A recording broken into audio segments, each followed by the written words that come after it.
नमस्कार, हमारे IGNOU audio books channel पर आपका स्वागत है। इंदिरा गांधी राष्ट्रीय मुक्त विश्वविद्यालय सतत शिक्षा विद्यालय प्रमाण पत्र कार्यक्रम पोषण एवं बाल देखभाल में सर्टिफिकेट CNCC 1 समुदाय और पोषण खंड 5 पोषण संबंधी विसंगतियां इकाई 18 प्रमुख पोषणहीनता जन्य रोगी पोषणज एनीमिया तथा आयोडीन की कमी से होने वाली विसंगतियां 18.1 प्रस्तावना। पिछली इकाई में आपने पढ़ा कि देश के ग्रामीण क्षेत्रों तथा शहर की गंदी बस्तियों में रहने वाले बच्चे आमतौर पर पोषण संबंधी विसंगतियों से पीड़ित होते हैं।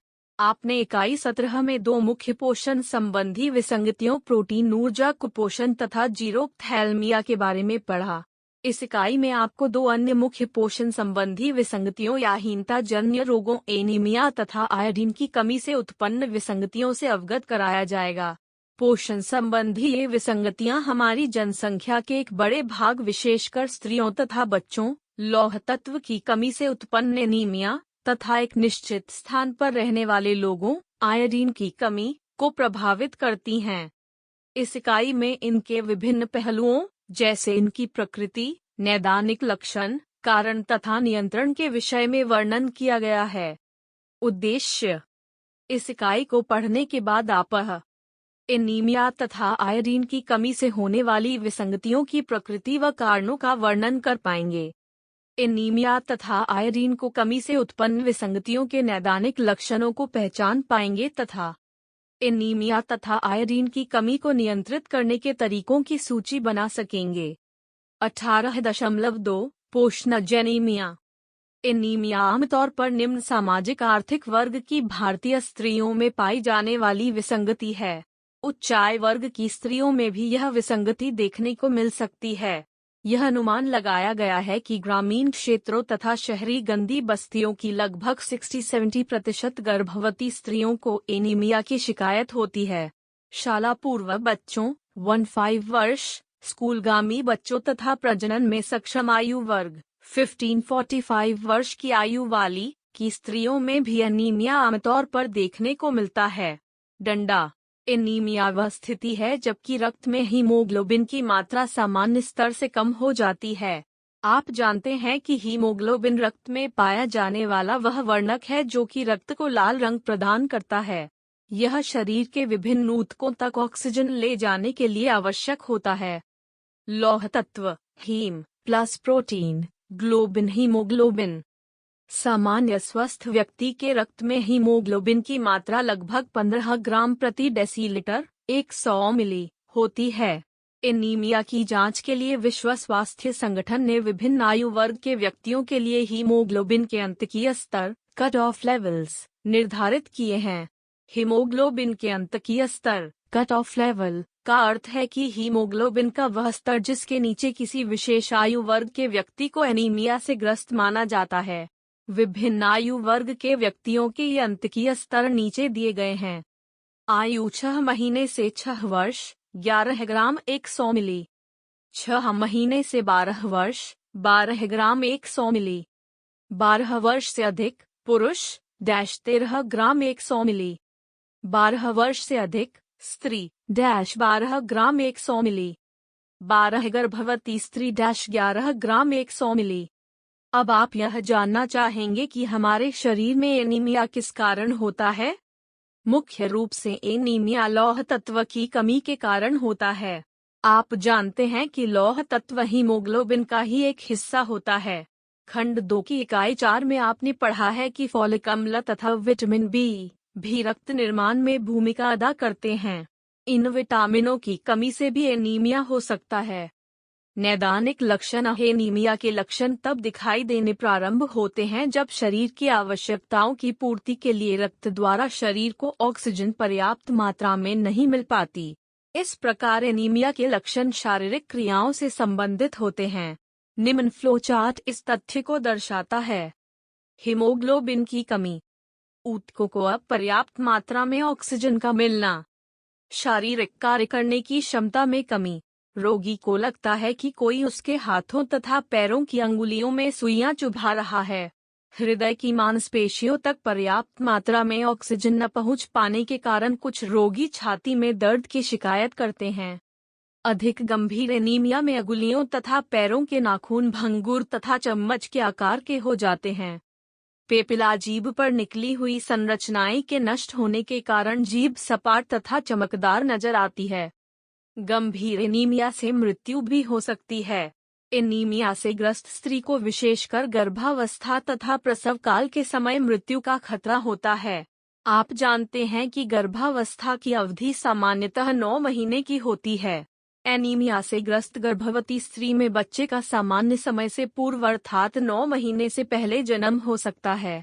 इससे कम शरीर भार वाले शिशु 2.5 किलोग्राम से कम जन्म लेते हैं। एनीमिया से ग्रस्त व्यक्तियों में गुदों तथा मूत्र की नली के संक्रमण भी अधिक पाए जाते हैं। वास्तव में इन व्यक्ति को संक्रमण होने का खतरा अधिक होता है। कारण: एनीमिया होने के क्या कारण हैं? जैसा कि आप जानते हैं कि एनीमिया लौह तत्व की कमी या फॉलिक अम्ल तथा विटामिन बी की कमी से हो सकता है। लौह तत्व की कमी से उत्पन्न एनीमिया के विभिन्न कारणों को 2 मुख्य शीर्षकों के अंतर्गत रखा जा सकता है: आहार संबंधी कमी तथा शरीर से लौह तत्व का क्षय। आइए अब प्रत्येक के विषय में विस्तार से जानें। आहार में अपर्याप्तता। शरीर में आहार संबंधी कमी 2 कारणों से हो सकती है: आहार में कम मात्रा में लौह तत्व का अंतर्ग्रहण या शरीर में लौह तत्व का कम अवशोषण।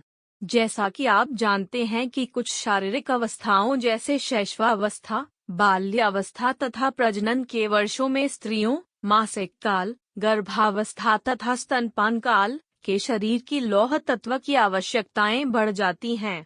यदि इन अवस्थाओं में पर्याप्त मात्रा में लौह तत्व न ग्रहण किया जाए तो निश्चित रूप से एनीमिया हो जाता है। आपको यह जानकर अचंभा होगा कि इन व्यक्तियों में से कुछ प्रचुर मात्रा में लौह तत्वयुक्त खाद्य पदार्थ खाते हैं, फिर भी उनमें एनीमिया देखा जाता है। इस असंगति का क्या कारण है? आप जानते हैं कि भारत में सामाजिक, आर्थिक, धार्मिक कारणों से बहुत सी जातियों में शाकाहारी भोजन खाया जाता है। इन आहारों में कुछ ऐसे पदार्थ पाए जाते हैं जो लौह तत्व के अवशोषण को कम करते हैं। पशुजन्य खाद्य पदार्थ में उत्प्रेरक पाए जाते हैं, वह पदार्थ जिनसे लौह तत्व का अवशोषण अधिक होता है, परंतु वह महंगे होते हैं तथा सामान्यतः धार्मिक तथा सामाजिक आर्थिक कारणों की वजह से अधिकांश भारतीय परिवारों में नहीं खाए जाते हैं। लौह तत्व का क्षय। एनीमिया का दूसरा प्रमुख कारण शरीर से लौह तत्व का अधिक क्षय है। 1. वयस्क स्त्री में मासिक काल के दौरान रक्तस्राव के कारण प्रत्येक महीने लौह तत्व का क्षय होता है। मासिक काल के क्षय के अतिरिक्त गर्भावस्था, प्रसवकाल तथा स्तन्यकाल के दौरान भी लौह तत्व का क्षय होता है। आप जानते हैं कि गर्भावस्था में भ्रूण की लौह तत्व की आवश्यकता की पूर्ति स्त्री के शरीर द्वारा ही होती है, अतः स्त्री के शरीर से लौह तत्व का क्षय होता है। प्रसवकाल के दौरान होने वाले रक्तस्राव से भी लौह तत्व का क्षय होता है। इसी प्रकार जब स्त्री अपने बच्चे को स्तनपान कराती है तो दुग्धस्राव में भी कुछ मात्रा में उसके शरीर से लौह तत्व का क्षय होता है। इन्हीं कारणों से उसे अतिरिक्त लौह तत्व की आवश्यकता होती है। यदि ऐसी अवस्थाओं में स्त्रियों की उचित देखभाल न की जाए तो उसे एनीमिया हो सकता है। हुक कृमि तथा अन्य कृमि संक्रमणों से ग्रस्त व्यक्तियों के शरीर से भी लौह तत्व का अधिक क्षय होता है, क्योंकि छोटी आंत में रहने वाले ये कृमि व्यक्ति का रक्त चूसते हैं। शल्य चिकित्सा या दुर्घटना के समय हुए रक्तस्राव से भी लौह तत्व का अधिक क्षय अर्थात एनीमिया हो सकता है। जैसा कि आप जानते हैं कि फॉलिक अम्ल तथा विटामिन B12 की कमी से भी एनीमिया हो सकता है। आइए अब हम भारतीय आहार में फॉलिक अम्ल तथा विटामिन B12 की कमी के कारणों के बारे में चर्चा करें। खंड 2 में आप पहले ही पढ़ चुके हैं कि ये पोषक तत्व भी समुदाय के विटामिनों में आते हैं तथा लाल रक्त कणिकाओं के निर्माण में महत्वपूर्ण भूमिका निभाते हैं। आप यह भी जानते हैं कि फॉलिक अम्ल बहुत से खाद्य पदार्थों में व्यापक रूप में पाया जाता है। फॉलिक अम्ल की कमी केवल उन गर्भवती स्त्रियों में पाई जाती है जिनके आहार में शुरू से ही सब्जियां, फल, दूध तथा पशुजन्य खाद्य पदार्थ शामिल नहीं होते हैं। सामान्यतः जो लोग हरी पत्तेदार सब्जियां, फल तथा दूध नियमित रूप से लेते हैं, उनमें फोलिक अम्ल की कमी प्रायः देखने को नहीं मिलती है। ये खाद्य पदार्थ फोलिक अम्ल के उत्तम स्रोत हैं।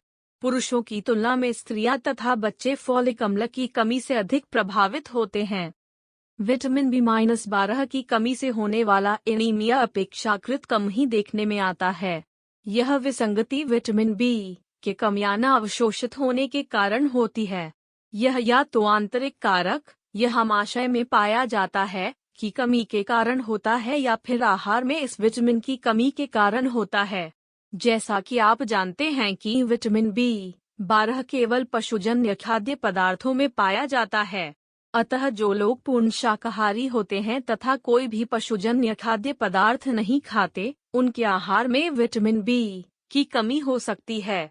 यही कारण है कि हमें अपने आहार में, विशेषकर जो लोग केवल शाकाहारी भोजन ही खाते हैं, दूध अवश्य सम्मिलित करना चाहिए। उपचार: लौह तत्व की गोलियों के रूप में लौह तत्व देकर रक्त में हीमोग्लोबिन की मात्रा बढ़ाई जा सकती है। एनीमिया के उपचार के लिए फेरस सल्फेट लौह तत्व की गोलियां दिया जाता है। दिन में 2 या 3 बार खाने से पहले एक गोली फेरस सल्फेट 150-180 मिलीग्राम एनीमिया से ग्रस्त व्यक्ति को दी जाती है। इसके कुछ अन्य दुष्प्रभाव भी हो सकते हैं, जैसे कब्ज होना, मल के रंग का बदलना तथा पाचन तंत्र में गड़बड़ी जैसे जी मिचलाना आदि। स्त्री को इन प्रभावों की संभावनाओं के बारे में पहले से स्पष्ट रूप से अवगत करा देना चाहिए ताकि इन सब के लिए वह तैयार रहे और जिससे कि वह डरकर उपचार को बीच में ही न छोड़ दें। वास्तव में ऐसी ही कई शिकायतों के कारण बहुत से लोग लौह तत्व की गोलियां खाना छोड़ देते हैं। यह गोलियां हीमोग्लोबिन का स्तर सामान्य होने के बाद भी कम से कम 3 महीने तक खाते रहना चाहिए। शिशुओं तथा बच्चों के लिए यह सिर्फ तरल रूप में मिलती है। फोलिक अम्ल तथा विटामिन बी की कमी से उत्पन्न एनीमिया में फोलिक अम्ल 1-2 मिलीग्राम तथा विटामिन बी 10 ग्राम की गोलियां दी जाती हैं। एनीमिया के साथ होने वाले संक्रमणों का उपचार उचित प्रतिजैविकों एंटीबायोटिक से करना चाहिए। उन क्षेत्रों में जहां हुक्कृमियों से होने वाली बीमारियां आमतौर पर पाई जाती हों, इसका उपचार भी उचित औषधियों द्वारा किया जाना चाहिए। कृमियों के संक्रमण से ग्रस्त व्यक्ति के एनीमिया के उपचार के लिए केवल लौह तत्व की गोलियां ही पर्याप्त नहीं होती। रोकथाम: एनीमिया की रोकथाम में सहायक कुछ उपाय नीचे दिए गए हैं। आहार संबंधी उपाय: एनीमिया की रोकथाम का सबसे उचित या विवेकपूर्ण उपाय आहार में पर्याप्त मात्रा में लौह तत्व का लेना है। स्त्रियों को, विशेषकर ग्रामीण क्षेत्रों तथा शहरी गंदी बस्तियों की स्त्रियों को एनीमिया की रोकथाम के महत्व को समझना चाहिए तथा उन्हें नियमित रूप से अधिक लौह तत्व से युक्त खाद्य पदार्थों के सेवन के लिए प्रोत्साहित करना चाहिए। लौह तत्व के सस्ते स्रोत हरी पत्तेदार सब्जियां, पालक, चौलाई आदि, चिड़वा, अन्य सब्जियां, कमल ककड़ी, गिरीदार फल हैं। यदि इन खाद्य पदार्थों को लौह तत्व के स्रोत के रूप में लिया जाए तो इस बात का भी ध्यान रखना चाहिए कि इनके साथ पर्याप्त विटामिन सी तथा प्रोटीन युक्त खाद्य पदार्थ लिए जाएं, क्योंकि ये तत्व लौह तत्व के अवशोषण को बढ़ाते हैं। अगर रुचिकर हो तथा खरीदने का सामर्थ्य हो तो मांस तथा यकृत, जिगर लौह तत्व के उत्तम आहार्य स्रोत हैं। फोर्टिफिकेशन: आहार में लौह तत्व की पर्याप्त मात्रा की पूर्ति का एक तरीका यह है कि इसे उस खाद्य पदार्थ में मिला दिया जाए जो सभी प्रतिदिन प्रयोग करते हों। उस विधि को जिसके द्वारा एक या अधिक पोषक तत्व को खाद्य पदार्थ में मिलाकर खाद्य पदार्थ के पोषक मूल्य को बढ़ाया जाता है, फोर्टिफिकेशन कहते हैं। इसके लिए उस खाद्य पदार्थ का चयन करना चाहिए जिसका प्रयोग सभी लोग, विशेषकर हमारी जनसंख्या के जरूरतमंद निर्धन लोग, लगभग एक सी मात्रा में प्रतिदिन करते हों। साधारणतः नमक हमारे देश में अमीर व गरीब सबके द्वारा प्रतिदिन प्रयोग किया जाता है। अतः लौह तत्व के फोर्टिफिकेशन के लिए इसे माध्यम के रूप में चुना गया है। अध्ययनों से ज्ञात हुआ है कि लौह तत्वयुक्त नमक के सेवन से हीमोग्लोबिन की मात्रा बढ़ जाती है। इस प्रकार एनीमिया के रोग की व्यापकता को कम किया जा सकता है। यद्यपि यह कार्यक्रम अभी हमारे देश में शुरू नहीं हुआ है, परंतु भविष्य में एनीमिया को नियंत्रित करने का यह एक मार्ग हो सकता है। उन शिशुओं को जिन्हें लंबे समय तक कृत्रिम दूध दिया जाता है, एनीमिया से बचाने के लिए शिशु आहारों में भी लौह तत्व मिलाया जा सकता है। लौह तत्व व फॉलिक अम्ल की गोलियों का वितरण। आप जानते हैं कि लौह तत्व की गोलियां लेने से रक्त में हीमोग्लोबिन की मात्रा बढ़ाई जा सकती है। पिछले 20 वर्षों में हमारे देश में समाज के उन वर्गों जिनमें इस कमी के होने की संभावना अधिक होती है, जैसे कि स्त्रियों, गर्भवती तथा स्तनपान कराने वाली स्त्रियों, परिवार नियोजन को अपनाने वाली स्त्रियों, जिन्होंने नसबंदी कराई हो या जो गर्भनिरोधक गोलियां ले रही हों, तथा बच्चों को लौह तत्व तथा फॉलिक अम्ल की गोलियां दी जाती हैं। भारत सरकार ने सन 1970 से पोषण एनीमिया नियंत्रण संबंधी राष्ट्रीय कार्यक्रम चलाया है। इस कार्यक्रम के अंतर्गत लाभार्थियों को लौह तत्व तथा फॉलिक अम्ल की 100 गोलियां दी जाती हैं। ऐसा देश में फैले एनीमिया को रोकने के लिए किया गया है। इस कार्यक्रम के बारे में आप विस्तार से खंड 6 में पढ़ेंगे। इसके साथ साथ समाज के लोगों को स्वयं को एनीमिया से बचाने के लिए अधिक लौह तत्व युक्त खाद्य पदार्थ खाने की शिक्षा भी दी जाती है।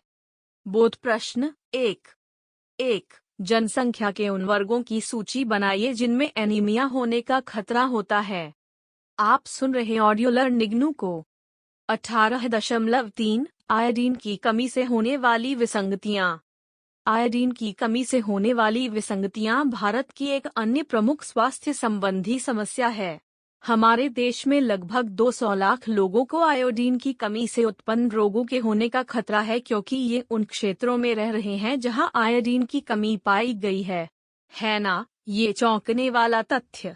अभी तक ये केवल भारत के हिमालय तथा हिमालय के तराई क्षेत्रों, पहाड़ी क्षेत्रों जैसे पश्चिम में जम्मू तथा कश्मीर से पूर्व में नागालैंड तक पाई जाती थी, परंतु कुछ समय पहले ही कुछ नए क्षेत्रों जैसे महाराष्ट्र में दक्षिणी विंध्याचल, आंध्र प्रदेश, कर्नाटक तथा उत्तरी क्षेत्रों जैसे दिल्ली में आयोडीन की कमी काफी देखी गई है। आयोडीन की कमी से उत्पन्न विसंगति का अर्थ आहार में आयोडीन की अपर्याप्त मात्रा से उत्पन्न वह हानिकारक स्थितियां हैं जो मनुष्य के स्वास्थ्य को जीवन के प्रारंभिक काल, गर्भावस्था से वयस्कावस्था तक जीवन पर्यंत प्रभावित करती है। कारण: आयोडीन गल ग्रंथि नामक अतःस्रावी ग्रंथि के सामान्य व सुचारू रूप से कार्य के लिए आवश्यक है। जैसा कि चित्र 18.1 में दिया गया है, डंडा यह ग्रंथि गर्दन के अगले भाग में पाई जाती है। चित्र 18.1 गल ग्रंथि थायरॉइड ग्लैंड। विवरण के लिए स्क्रीन को देखें। इस ग्रंथि से नावित होने वाले हार्मोन को थायरॉक्सिन कहते हैं। यह मनुष्य के सामान्य विकास व स्वास्थ्य के लिए बहुत महत्वपूर्ण होता है। आयोडीन इसी थायरॉक्सिन के निर्माण में सहायता करता है। शरीर में आयोडीन पर्याप्त मात्रा में उपलब्ध न होने पर शरीर की आवश्यकताओं की पूर्ति के लिए थायरॉक्सिन उपलब्ध कराने के लिए इस ग्रंथि का आकार बढ़ जाता है। वास्तव में हमें बहुत कम मात्रा में आयोडीन 150 माइक्रोग्राम प्रतिदिन की आवश्यकता होती है। खंड 2 की इकाई 5 में आपने पढ़ा है कि सामान्यतः आयोडीन हमें खाद्य पदार्थों तथा जल से प्राप्त होती हैं। उन क्षेत्रों में जहां आयोडीन की कमी से उत्पन्न विसंगतियां बहुत देखने में आती हैं। इन विसंगतियों का कारण है वातावरण में आयोडीन की कमी। इसके कारण मिट्टी, जल व खाद्य पदार्थों में आयोडीन की मात्रा बहुत कम हो जाती है। पर्वतीय तथा पहाड़ी क्षेत्रों के वातावरण में आयोडीन की कमी वर्षों से भारी वर्षा तथा ग्लेशियर के कारण मिट्टी के बह जाने से होती है। मैदानी क्षेत्रों में लगातार आने वाली बाढ़ से आयोडीन की कमी हो जाती है, जिसके फलस्वरूप ऐसी मिट्टी पर आधारित जल, सभी पशुओं तथा वनस्पति जन्य खाद्य पदार्थों में आयोडीन की कमी हो जाती है। इस प्रकार जब आयोडीन की कम मात्रा वाले खाद्य पदार्थों का सेवन किया जाता है तो शरीर में आयोडीन की कमी हो जाती है। इसके अतिरिक्त कुछ रासायनिक पदार्थ जिन्हें गलगंड जन्य पदार्थ, गलगंड करने वाले कहते हैं, थायराइड ग्रंथि द्वारा आयोडीन के उपयोग में बाधा डालते हैं। बंद गोभी तथा मूली जैसे खाद्य पदार्थों में गलगंड जन्य पदार्थ पाए जाते हैं। अधिक मात्रा में इन खाद्य पदार्थों के सेवन से कुछ लोगों में आयोडीन की कमी हो जाती है, परंतु अभी तक इस बात के प्रमाण नहीं मिले हैं कि भारत में केवल यही खाद्य पदार्थ आयोडीन की कमी से उत्पन्न रोगों को जन्म देते हैं। नैदानिक लक्षण: गलगंड तथा क्रेटीनता, क्रेटिनिज्म, आयोडीन की कमी से उत्पन्न रोगों के सबसे अधिक ज्ञात तथा आसानी से पहचाने जाने वाले लक्षण हैं, परंतु आपको याद रखना चाहिए कि केवल ये ही आयोडीन की कमी से उत्पन्न रोगों के लक्षण नहीं हैं। वास्तव में आयोडीन की कमी से उत्पन्न रोगों में, जैसा कि पहले बताया जा चुका है, वह सभी पंगु स्थितियां आती हैं जो कि मनुष्य के स्वास्थ्य को जीवन की शुरुआत अर्थात पूर्णावस्था से वयस्कावस्था जीवन पर्यंत तक प्रभावित करती है। आयोडीन की कमी से होने वाली अन्य विसंगतियों की लक्षण तालिका 18.1 में दिए गए हैं। तालिका 18.1 आयोडीन की कमी से होने वाली विसंगतियों के प्रभाव लक्षण गंभीरता के अनुमानित बढ़ते हुए क्रम में। विवरण के लिए स्क्रीन को देखें। आइए अब गलगंड तथा कैंटीनता दोनों के लक्षणों के बारे में पढ़ें। गलगंड। गलगंड शब्द का अर्थ गलग्रंथि का सूजन या आकार बड़ा होना है। चित्र 18.2 डंडा। जैसा कि आप पढ़ चुके हैं कि शरीर में आयोडीन की कमी होने पर अधिक आयोडीन जितनी भी मात्रा उपलब्ध हो एकत्र करने के लिए गलग्रंथि बढ़ जाती है। गलगंड की गंभीरता के अनुसार गलग्रंथि की सूजन या आकार में वृद्धि भिन्न भिन्न होती है। वास्तव में आप गले की सूजन के आधार पर गलगंड को विभिन्न श्रेणियों में बांट सकते हैं। एक तरफ तो सूजन इस प्रकार की होती है जो कि केवल गले को पीछे की तरफ खींचने के पश्चात ही नजर आती है, तथा दूसरी तरफ बहुत ज्यादा सूजन होती है जो दूर से ही नजर आ जाती है। गलगंड के बढ़ने की दर प्रति 100 व्यक्तियों में संख्या आयु बढ़ने के साथ साथ बढ़ती है तथा किशोरावस्था में अधिकतम होती है। लड़कों की अपेक्षा लड़कियों में गलगंड का रोग अधिक पाया जाता है। यदि किसी विशेष क्षेत्र में इसके नियंत्रण कार्यक्रम को शुरू करने के लिए किसी को यह मालूम करना है कि उस क्षेत्र में गलगंड मुख्य समस्या है या नहीं, तो 8-10 वर्ष की आयु की लड़कियों की डॉक्टरी जांच की जाती है। इस आयु की डॉक्टरी जांच की गई 100 लड़कियों में 10 लड़कियां इस समस्या से प्रभावित हैं तो गलगंड उस क्षेत्र विशेष की मुख्य समस्या मानी जा सकती है। चित्र 18.2 गलगंड। विवरण के लिए स्क्रीन को देखें। क्रेटीनता क्रेटिनिज्म आयोडीन की कमी से उत्पन्न विसंगति का सबसे भयंकर रूप है। शिशुओं तथा बच्चों में आयोडीन की कमी से हुए प्रतिकूल प्रभाव क्रेटीनता के रूप में सामने आते हैं। आइए देखें कि क्रेटीनता कैसे होती है। आयोडीन की कमी भ्रूण के मस्तिष्क के विकास में बाधा डालती है। इसका अर्थ है कि इससे जन्म से पूर्व मस्तिष्क की कभी भी ठीक न होने वाली क्षति हो सकती है। वह स्त्री जिसमें आयोडीन की कमी हो, वह ऐसे शिशु को जन्म दे सकती है जिसमें गलग्रंथि की अल्पक्रियाशीलता हो। यदि आयोडीन की कमी या गलग्रंथि की अल्पक्रियाशीलता जन्म के बाद भी चलती रहे तो बच्चे में बहुत से दुष्प्रभाव जैसे मस्तिष्क का कम विकास, वृद्धि का न होना, बोलने तथा सुनने की शक्तियों में कमी, तंत्रिकाओं तथा मांसपेशियों पर हानिकारक प्रभाव तथा लकवा हो सकते हैं। इन सभी कमियों के कारण बच्चे मानसिक रूप से अविकसित तथा गूंगे होते हैं, जिन्हें क्रेटीनता से ग्रस्त कहा जाता है। सौभाग्यवश हमारे देश में ऐसे बहुत कम क्षेत्र हैं जहां क्रेटीनता अधिक पाई जाती है, परंतु यह पाया गया है कि आयोडीन की बहुत कमी वाले क्षेत्रों में 80% बच्चे काफी हद तक आयोडीन की कमी से उत्पन्न दुष्प्रभावों से प्रभावित होते हैं। नियंत्रण आयोडीन की कमी से उत्पन्न दुष्प्रभावों का मुख्य कारण कम मात्रा में आयोडीन ग्रहण करना है। अतः इसके नियंत्रण करने की नीति का उद्देश्य उन क्षेत्रों में जहां इसकी कमी के दुष्प्रभाव अधिक पाए जाते हैं, पर्याप्त मात्रा में आयोडीन उपलब्ध कराना है। आयोडीन की कमी वाले क्षेत्रों में रहने वाले लोगों को अधिक आयोडीन उपलब्ध कराने के लिए प्रयोग में लाए जाने वाले कुछ तरीके निम्न हैं। 1. नमक में आयोडीन मिलाना। 2. पोटेशियम तथा सोडियम आयोडाइड की गोलियों का प्रयोग। 3. आयोडीनीकृत तेल का प्रयोग। आइए अब प्रत्येक तरीके के विषय में अलग अलग पढ़ें। 1. आयोडीनीकृत नमक का प्रयोग। सबसे पुराना तथा अधिक प्रयोग होने वाला तरीका सामान्य नमक को आयोडीन युक्त पोटेशियम आयोडाइड से करना है। आप पहले पढ़ चुके हैं कि एनीमिया की रोकथाम के लिए नमक लौह तत्वयुक्त मिलाया जा सकता है। प्रतिदिन औसतन हम 10-12 ग्राम नमक खाते हैं। प्रति 10 ग्राम नमक में 150 माइक्रोग्राम आयोडीन डाली जाती है। दूसरे शब्दों में आयोडीनीकृत नमक के प्रतिदिन प्रयोग से आयोडीन की आवश्यकता की पूर्ति हो जाएगी। आयोडीनीकृत नमक, साधारण नमक जिसमें आयोडीन मिलाया गया हो, की गंध, स्वाद बिल्कुल साधारण नमक जैसी होती है तथा देखने में भी यह साधारण नमक जैसा ही लगता है। आजकल बहुत से शहरों में बहुत से ब्रांड के आयोडीनीकृत नमक मिलते हैं। आप स्वयं पाएंगे कि आयोडीनीकृत नमक तथा साधारण नमक में अंतर ज्ञात करना अत्यंत कठिन है। आयोडीनीकृत करने की प्रक्रिया बहुत ही सरल तथा सस्ती है।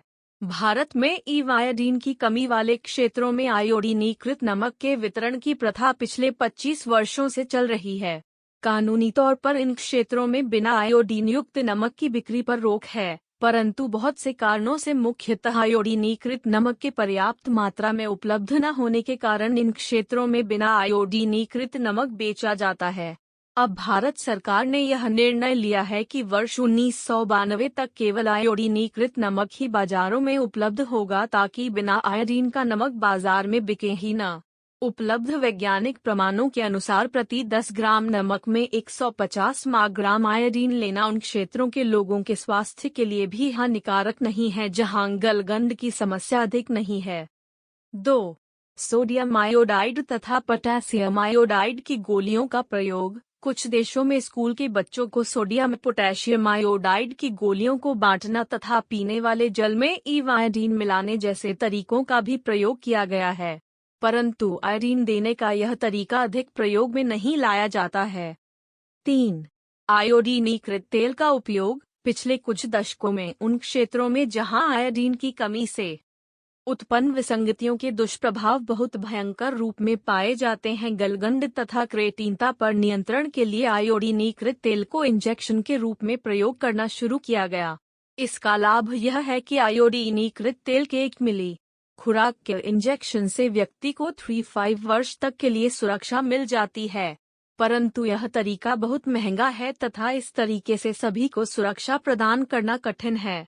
इसका प्रयोग अस्थायी तरीके के रूप में विशेषकर उन क्षेत्रों में किया जाता है जहां पहुंचना इतना आसान नहीं है तथा जहां संचार मार्ग की समस्याओं के कारण आयोडीनीकृत नमक नहीं पहुंच पाता है। आप जानते हैं कि बहुत बड़ी संख्या में लोगों को इंजेक्शन लगाना कठिन कार्य है तथा हो सकता है लोग इसे आसानी से स्वीकार भी न करें।